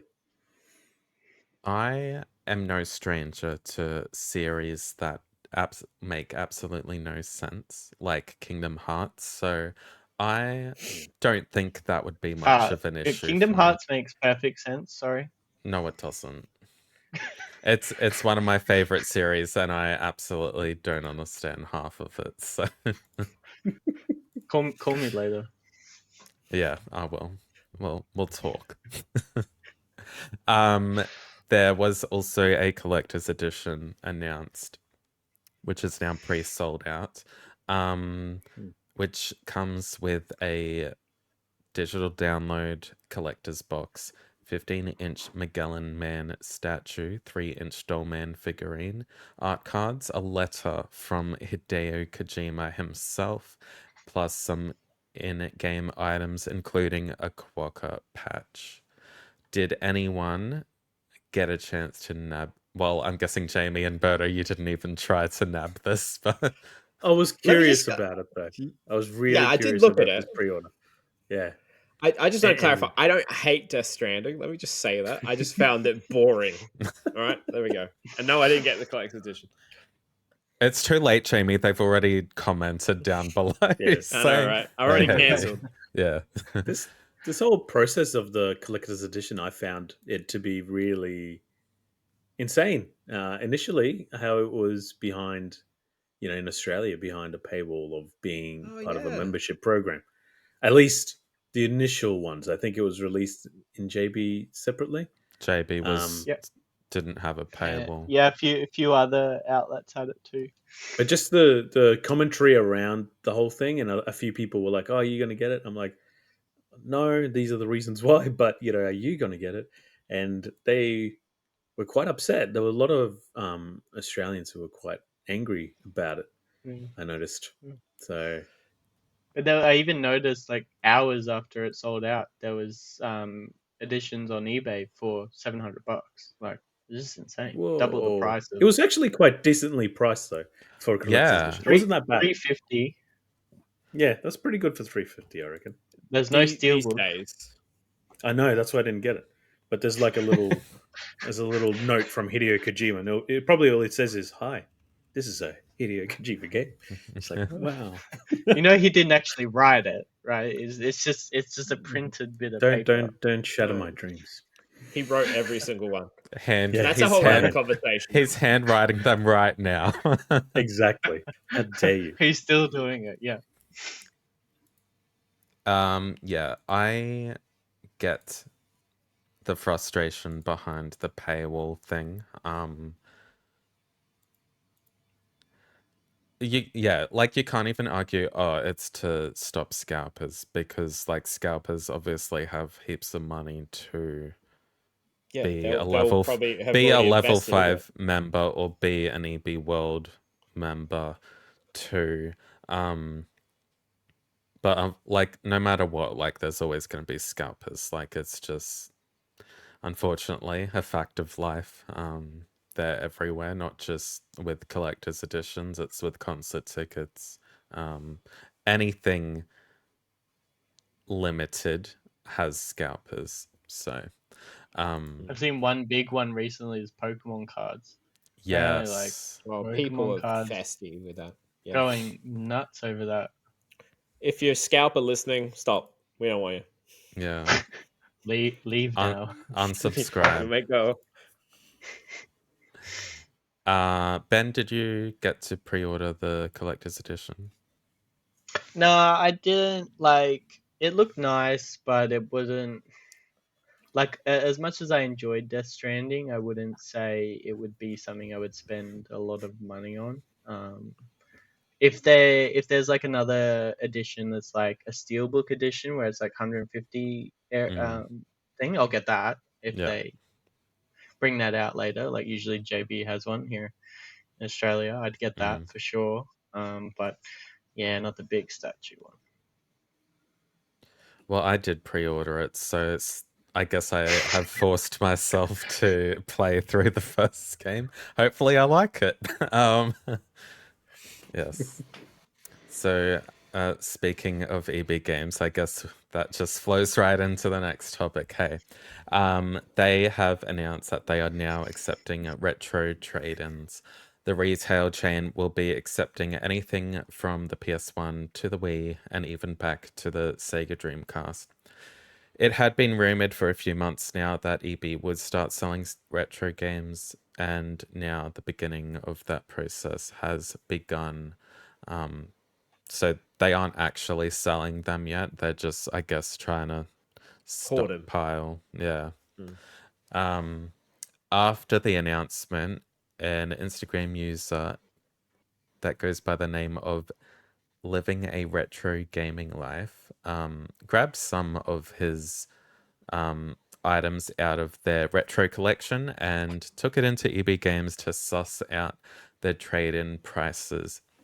Here are some examples. So Donkey Kong Country 2 Diddy Kong's Quest for the SNES goes... You can probably buy one on eBay for around $70 to $140. EB Games offered him $10. Metal Gear Solid Snake Eater 3D for the 3DS on eBay for about $100 to $150. EB Games offered him $11. Banjo-Tooie for the Nintendo 64 goes on eBay for around $120 to $300. Obviously, the lower end of that is just the cartridge itself, not the full box and everything. Although I don't even know if that even matters when you trade them in. You could have the whole box and they'd probably still trade it in for the same price as just the cartridge. Yeah, and he was offered $21 for that. Pokemon Black 2 for Nintendo DS on eBay between $200 and $300, and he was offered $20. And Pandora's Tower for the Wii goes on eBay for around $150 to $200, and EB Games offered $21 for that. Thoughts on this? It's a joke. It is a joke. Like, obviously, I don't think collectors, if they are going to sell their things, they wouldn't go to EB Games anyway. It almost like it'll be people that don't know what these games are actually worth, that are, I don't want to say the word scammed out of it, but it kind You of can. is. Well, That's what it is. I just did, Yeah. didn't I? So, yeah, it's a bit rough, isn't it? And like, how much are they gonna put? What price tag are they actually gonna put on these? Jamie, go. All right. So I followed this guy and I saw the post go up just as he, published it. Really nice bloke as well. So go give him a follow if you'd like. I'm not shocked at all. As soon as they announced it, I know we were talking about it in the Discord. I assumed they were going to undercut people, but like to quote you, Brad, I don't want to say it's borderline criminal, but it basically is. Like, as you said, people that know the value aren't going to go to EB Games anyways. But the problem is, and I left a comment on the post that this guy posted where I was saying the main people that are going to sort of get taken advantage of here are your older people or the ones that aren't gamers that have just had their kids sort of maybe leave and they've got boxes of old stuff out the back, like just sitting in their garage, and they're like, oh, I'll go see what I can get for these. And they won't have any idea what they're sitting on. I walked past EB Games, the store, the day after this was announced, and I could already see them hanging up the posters, letting people know, like, bring in your retro stuff. So I think it's horrible. I expect nothing less when the announcement was made, but even these still, like I said, I'm not shocked, just completely disappointed and sort of outraged that that's what they're doing to people. Because, people that don't know what they're actually sitting on are going to get taken advantage of, are going to have their money completely ripped away from them when they could either sit on something that their kid had growing up and they don't have to get rid of them. But it's just that lightning in a bottle that's just sort of sparked their brain going, oh, I think I've got some at home. And then they'll just bring them in. And like game traders back in the day, I feel like I never actually traded in. From what I've heard from people, it was more of a decent price that you get paid if you were trading something again. So obviously always going to end up costing more if you're buying it from them because they want to make money out of it. But like a boxed copy of Banjo-Tooie, $21 you're sending someone. As someone who's got one of the only boxed N64 games I have is Banjo-Kazooie, and I've always avoided getting Tooie because it's so expensive, and you want to offer someone $21. I don't know what kind of financial issues EB Games are having, but like to just blatantly come out, first the grimy practices of locking things behind the membership and constantly pushing your soup bowls and all that crap, and then to just come out with this where they're just completely just trying to take money away from people just blatantly. I'll be shocked. Like, they won't sell these back at a good price. They will be at eBay, if not higher prices. So feel free to tell me I'm wrong when they eventually come out with the actual price listings. But I have no real respect for this practice. That's my rant done. Yeah, it's a good rant. I like, they can't, like you say, it's criminal. Like, they're not going to just go there and be like, make up some number. Like, they've got that from somewhere. Yeah. Like, you know what I mean? They've looked up eBay prices. Like, they're not dumb. They know what they're doing. And the problem I've had with EB Games for the last 10 years, and the reason why, and why they're brand new games are like $130 or whatever, is they don't rely on collectors like us. They rely on people that have no idea about gaming. And I know we're all in the gaming world and we all know, but there's a lot of people out there that have no idea what a game should be priced. And they'll go in and maybe a kid or you get a present or whatever. Like, this game, EB Games, like, where else do you get games? Like, there's nowhere in Australia, like, says games. Like, you don't think of where to get games if you don't know where to get games. You know what I mean? So EB Games uses that, and this is just another addition to that. Like you said, Jamie, like, they're just gonna get, like, people be like, oh, I have some boxes, yeah, whatever, $100. "You serious? You're giving me $100 for all these old games? Sure, I'll take them." And it could have been 1,000 or more. I Probably. joked with him online as well because I messaged him and I was like, I'll just stand outside the EB Games and offer whoever comes in with retro games double of what they do. Yeah. Like, $20 for Banjo, I'll give you 40. But no, it's just ridiculous. So the only other like trade-in type retailer I can think of is probably Cash Converters. Does anyone know like what type of prices they give for retro games? Just they're pretty bad as well. Probably They're- just as bad as this. They prey Yeah. off people in financial issues. Like Yeah. that's the whole Yeah. point Fair. of Cash Converters. Yeah. CEX is okay. Yeah, better. but they price Um, on some rare games as well. Seen a few $300 games in they're there. they're a bit hit and miss, but they're definitely better. Like I've got some like bargains from them, but there's also was that one I sent that you replied to the other week. There was like Monster Hunter Iceborne Steelbook for like $80 or something. Oh yeah. I True. was like, that seems a bit pricey, but anyway. Yeah. Well, it'll be interesting to see. I mean, we'll obviously talk about this again once they actually start selling retro games. From my understanding, the retro games will only be sold online, I think. I don't think they'll be selling I think them they in said stores. online. No. Berto? I think I thought of something, right? Because I was thinking about business plans in general, because that's what I do sometimes. And with regards to EB Games, obviously the future is digital, for better or worse. And, us four will hate that when it happens. They'll always have the collector's editions. They'll always have these things. But it'd be crazy if it's crazy what they're doing. I won't go into it. You two already detailed it.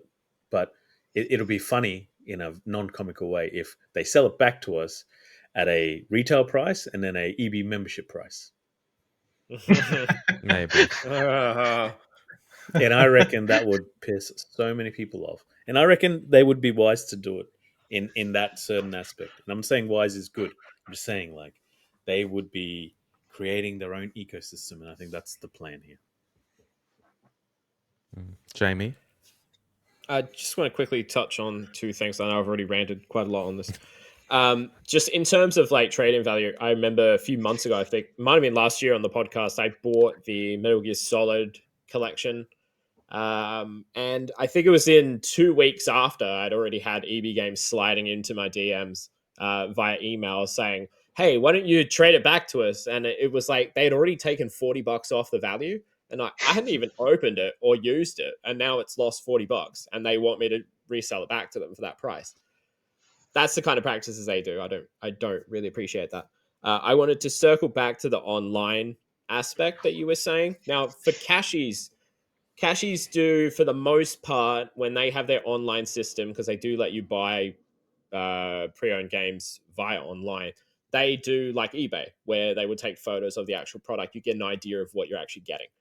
There's a reason I don't buy pre-owned games from EB Games online, because they just do the generic, here's the title card of the game, and then when you actually order it, you get that shitty bunny on like a placeholder case. And as a collector who likes having the actual sleeve, the game sleeve and everything in order, I don't want your generic EB Games cover. So if I had spoken to someone else about this where they were worried about, so I'm potentially buying a retro game, they're going to potentially be showcasing the retro like cover, and then you order it and then you only get the cartridge, or it will be in some sort of placeholder box that's EB Games theme. So either they put something in place where they actually show you what you're buying, or they're just going to be, once again, just doing what they're already doing, where they just, oh, you asked for pre-owned, this is what it is, good luck. But they don't give you any idea if it has scratches, indentations, or if you're actually getting an original box. And for collectors, that means a lot, Not, Yeah. if you're going to actually go and buy it and invest in it, you want it to be a pristine copy. Like my Banjo-Kazooie one over there, I searched for ages for a nice boxed version that I wanted. So yeah, I would be hesitant personally for myself as a collector to buy anything online if I'm not able to actually see the product before I make the purchase. I think they will take photos of it, because like if, let's for instance say they had 2 listings for Banjo-Tooie. One is just the cartridge, one is like everything's in pretty boxed and in really good condition. Knowing EB, they're not going to sell them for the same price. Like they will mark up that boxed one like no tomorrow. You can bet your dollar on that. Oh yeah, you'd hope they're like at least transparent with it. But like I said, I've been talking to someone previously because I posted how I got the Alan Wake remastered for PS5, and I've seen it pre-owned online for quite a while, and I know someone that I follow had tried to purchase it a few times, and it came in the generic cover, or it had more dents in it than he would have liked. So they're not transparent now. So aside from jacking up the price and just guessing by looking at the prices, what's going to force them to be transparent on the product you're getting in the future? I don't really trust them to do that. Does that make sense? Yeah, I just feel like pictures, this is a lot more money than a pre-owned like $40 game. I know it feels like I'm defending them. I just think they wouldn't be able to charge like the same for different conditions of retro games, which already cost really highly varying amounts of money on eBay. I hope so. I really want to be wrong on that, but yeah, I just don't have a lot of trust for EB games, unfortunately. Yeah. Well, speaking of EB games again, well, we will be shortly, but PlayStation has announced The Last of Us limited edition DualSense wireless controller to commemorate the highly acclaimed series. The DualSense features the iconic firefly, moth, and wolf symbols from both games in a stunning white and black color palette featuring trophy icons printed in black gloss. We will get through this topic really quickly. Go around the room. Question 1, what are your thoughts on the overall design? And question 2, did you pre-order this? Because at the time of recording, I'm pretty sure they're already sold out, or pre-sold out, I guess. So, Jamie, back to you. I think I mentioned on the design wise, I wasn't a huge fan of it. It kind of reminded me of someone had a sort of kid picks program and just stamped all over it. Did I pre-order it? Yes, because I'm a shill and I'm a hypocrite. Right. Me, I did pre-order it. It wasn't the design I thought Last of Us DualSense would be, but I do like black and white color palettes, and I think it's quite unique having the actual trophy icons in the gloss. Like they could have just done any generic more fireflies or moths or something, but the actual trophy icons is pretty cool. Ben. I like the idea. I just don't like the layout. Like to me, it looks like The Last of Us vomited on a controller. The designs are not lined up. Like it just like I love The Last of Us as like one of my favorite games, but nah, pass on this one. Wait for part 3. Berto. It's not coming. We're not getting design. into that. That's Yeah, why I Don't ignored tell me that. Don't tell me That's why I ignored that. Berto, Design, hated it. Pre-ordered it, absolutely, instantly. I like, Yeah. You're hypocrites. I collect controllers now. I don't know why, but I'm really loving the DualSense controllers and collecting each different type. I think because they're rare compared to the Xbox ones. So they had a Did you get the slow Fortnite start. one? Pardon? Did you get the Fortnite one? No, Brad's getting no, it. I don't like Fortnite. See, this was the previous. This was the Last of Us Part 2 DualShock for the PS4, and I think this looks much sleeker. It's got Ellie's tattoo. If you're listening to audio, you have no idea what I'm talking about. I'm holding the damn thing. So you've got the Ellie's tattoo there, and the Last of Us printed on the front, and it's just like this charcoal grey type thing. So like it's more subtle, but I kind of really like that.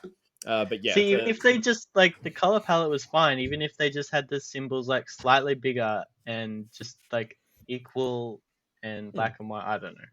it's a cool idea. I just the design is a bit. That's gross. It is You're disgusting, terrible, and I man. love it. Yeah. But he's holding the Fortnite DualSense. If anyone's listening to the show, Oh yeah. If anyone's watching that, he had to go dig out to the bottom of the pile of his No, controllers. it was to in my find it. lounge room. But yes, He my sits my, with my it on favorite the ones are up there on the shelf behind the vinyl. Oh. So, Is it your cup holder in your lounge room? yeah, that's what I eat my dinner off. so you can't afford plates. Yes. Speaking of can't affording things, Bloomberg It's pretty good. has put out a report stating that analysts who regularly communicate with Nintendo and its software and hardware are anticipating the Nintendo Switch 2 will cost around 650 Australian dollars. Just another kind of rapid fire question. What are your thoughts on this cost? And would you pay that much for a more powerful Switch console?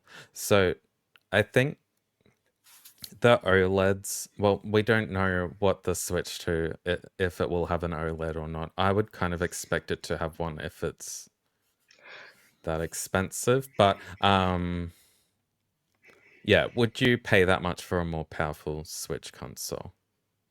Berto. Oh man, no matter what, I'm gonna buy it. That's the problem. That's my problem. Yeah. So, what is 650? Yeah, it's expensive. Yeah, like I'm very fortunate to be able to get it, but I think it's a decent price for the people because it's a very family-oriented console, right? So, especially in today's world where things are a little bit more expensive compared to 20 years ago when the Switch was released, like 650 has to go a long way, has to be worth it, in my opinion. I think that's a pretty good price for what it is. I hate saying it, but it really is. I think they might actually cost more. I reckon they're going to jack it up a bit. I've heard some predictions up to 750. And it depends how many models too. Like, like you said, there could be different types. I don't know. They could launch it with an OLED version and a LED or LCD version. Ben. I'm gonna wait and see what the specs are like, and the games. Like if we're talking Pokemon Zar, I want to see the comparison on on the OLED, like what we have now, and the new one. Like I just want to see like does it run better? Is it 4K? Because I need a 4K Switch. If it's 4K, I'll probably buy it. It would never be 4K. Maybe. No way. Maybe 2K. 8K. Yeah, you're lucky. 8K. But I'll just wait and see. As for the price, like if it's still 650 or 750 in a year, and there's enough games and there's enough promise of upgrade, then yeah, that's fine. But I think it'll be more than 650. I think the OLED was 550, right? Is that right? Yeah, so like not that far off. Look, I don't think 650 sounds too cheap to me. When the PlayStation 5 was 950. Yeah. I think it's 650 after you trade in Banjo-Kazooie. Oh, you stole my Yeah. joke. I was You're gonna say that. so you just get ready to make a very similar joke. Yeah. Beat ya. Should have got there quicker. Jamie. Coming off of this story, someone shared this with me over the week. It was analysts saying that they think the Nintendo Switch 2 will sell a lot of consoles regardless of price. And I just think to Yes. myself, what are analysts getting paid for? Because like that's such a given. Like, of course it's going to sell. Like, you know what I mean? We've made better predictions on this podcast. But That's I've all. also heard that they think it's going to be the biggest console launch ever. Like ever. That is a big prediction. It's a big prediction. It has to be the launch games. They have to tell I us think what's they have. I mean, we'll know got very Mario. soon. Star Fox. Yep. Pokemon. We've done this before so many times. We What tried about to see Metroid who's right Prime now. 4? Yeah, but that's only Maybe. for niche fans like me. You know, like Oh, Mario Kart I don't know. 11 I will think sell. there's more Metroid fans than you think. You're Imagine, not that true. niche, Berto. Two more, imagine, that's all. imagine a new Animal Crossing game. I think people would jump Oh, onto Jeez. that. At launch. If Yeah. COVID 2 comes out and then Animal Crossing comes out, So, yeah. it's... So, anyways, your question, because I didn't actually answer it. No. I probably won't buy a Nintendo Switch at launch, just because I have so many games as now, and I decided to have a child, unfortunately. No, he's fine. I like him. He's just They cost expensive. money, So though. I don't think I can afford a Switch 2 right now. So I'll probably wait for either discounts or when, as Ben said, when ZAR comes out. If there was a good trade-in deal for this to trade in your old Switch, and it took like $200 off, would you do it? No. Are you asking me or everyone? No. Everyone. I No. don't trade in stuff anymore. No, Yeah. I'm a hoarder. No, I got probably the Zelda would Switch because that's I'm why. not Yeah, same. I'm not like a Nintendo collector as such. I'm more PlayStation collector, but I do enjoy the Nintendo games. So, Yeah. I'd rather have the console to play the Nintendo games than not. But again, yeah, maybe not. Yeah, I really think Nintendo's gonna blow us out of the water with these launch games. I'm We'll see. nervous. Yeah, that's Yeah. what, like 2 weeks until we know. That's scary. Exciting. It is Are they going to exciting. release it on that day? Do you think they'll go pre-orders live now? Didn't they do that last time? Probably. It's also worth And it's noting behind that- EV World. Can't get it otherwise. Okay, Well, I'm going to sign up I'm tomorrow. fine. Yeah, I would sign up for that. It's worth noting though that apparently Nintendo have been manufacturing the Switch 2 for quite a while. They've got heaps ready to go. That's what the words are. Like they're ready. Yeah, Like, because that was their way to combat scalpers, is just make sure there's too many so they can't scalp. yeah. Well, that's good. Because it It was hard is. to get the first one from memory. Sold out quickly, I think. Well, I don't know. I got it day one, so I didn't miss out. Don't care about anyone else. Yeah. Did I say I would buy it? I mean, I guess that was implied. Like, I probably need to review some games for the console when it comes out. So, Nintendo has forced my hand, unless they want to give me one, but I don't think they will. Actually, can I add on to this segment? Did anyone look at that Nintendo Switch 2 thing they're doing in Melbourne? I know you guys aren't really close.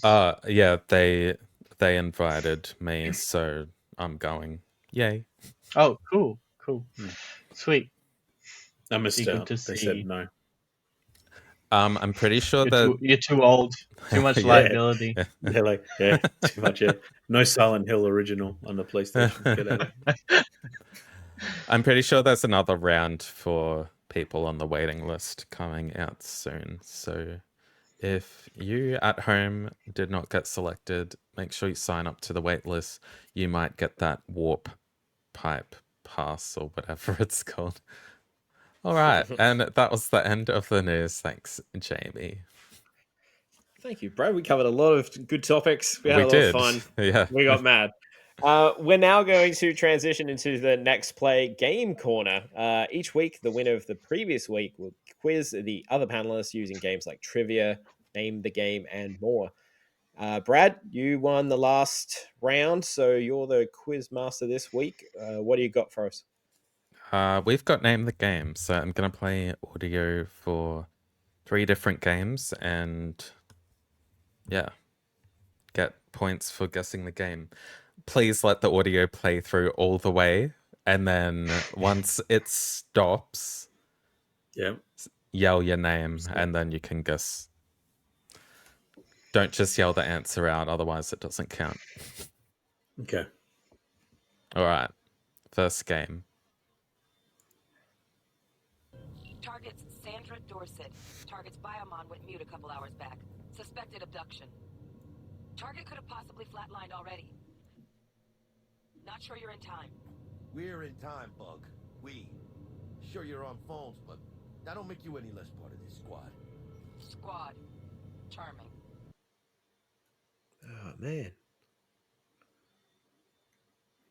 That sounds like every Call of Duty game.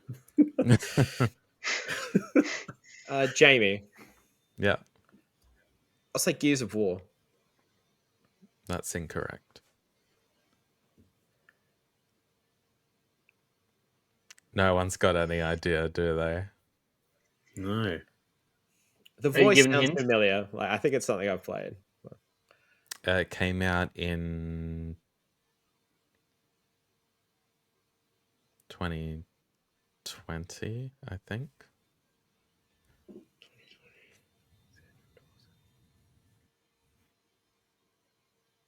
I'll play No it one's one got more it? time. Targets Sandra Dorset. Target's biomon went mute a couple hours back. Suspected abduction. Target could have possibly flatlined already. Not sure you're in time. We're in time, Bug. We. Sure you're on phones, but that don't make you any less part of this squad. Squad. Charming. No. Ben, I can think of one. Mm, Detroit Become Human, maybe? that is very close, but incorrect. Same, not same setting, but same vibe as that setting. Same vibe. Same vibe. What vibe does Detroit Become Human have? Better. And Uh, Brody? Berto. Cyberpunk? It is Cyberpunk. Well done. Yeah. You got a point. You didn't get clean I got a swept point finally. again. Yeah, I didn't. Yeah. That's all I wanted. I can lose now. I can lose comfortably. I was sweating here, guys. I don't want to lose. All right, game number 2.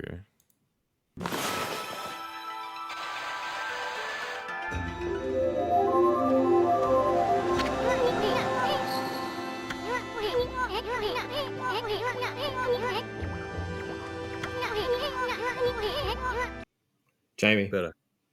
Jamie. Is it Okami? It is Okami. Well done. Nice. I remember skipping through those annoying little beep boop bang, beep boop bang. Yes, it was annoying grabbing the audio too. So, all right, game number 3. Hurry! Before she escapes! We're really sorry for this! Yeah, we don't like violence!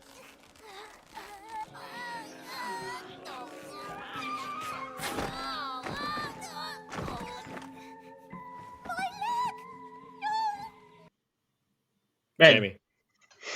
Ben, Oh, I It think Ben Takes was Two. good, it is It Takes Two. You put 1 point on the board for guest. Well done. I remember that Tied. scene vividly. Yes, we are tied. So lucky I did put together a 4th game for this event. All right, game boy. number 4.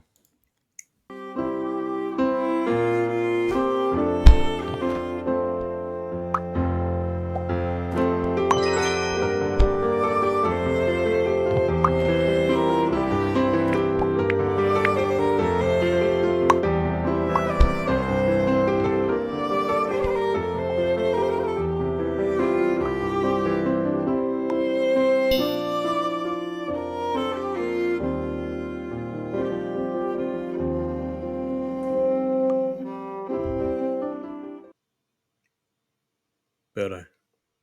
Berto. I have no idea. But the soundtrack sounds a lot like Unravel. It's not Unravel. It's a good guess, though. Yeah. Jamie, Yep. I don't think I'm right, but I'm just going to guess it anyways because of the little drops. Unfinished Swan? No, that is incorrect. Ben, do you have any idea what this might be? This sounds like an older one, maybe. Yes, old, remastered recently.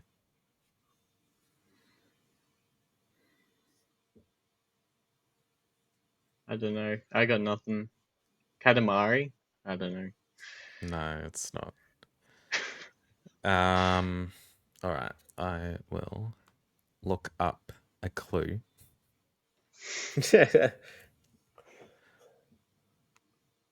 Yeah, I couldn't get any vibes from that. I thought I would.